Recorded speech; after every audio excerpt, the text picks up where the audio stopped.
Good morning, guys. My name is Rhiannon, and I chose pop-on veneers, and it's been a total life-changing experience for me.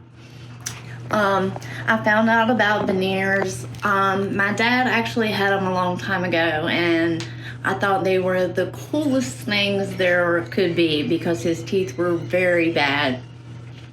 So I always dreamed of having that perfect smile, that the $1 million smile they always talk about. Unfortunately, my teeth were very bad, and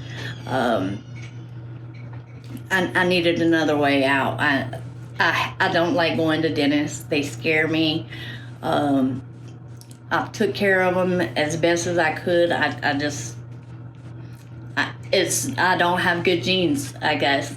So I was scrolling Facebook one day and came on the pop-on veneers, and I looked into it, and it's changed my life.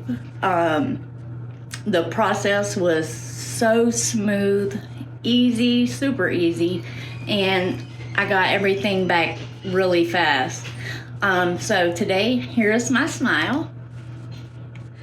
This is after.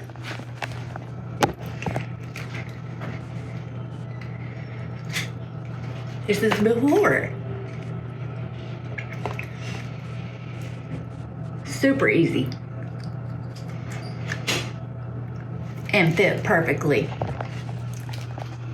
If you're looking for a way for that confident, perfect smile, try pop-on veneers. It's the best way. It's changed my life. Thank you, guys.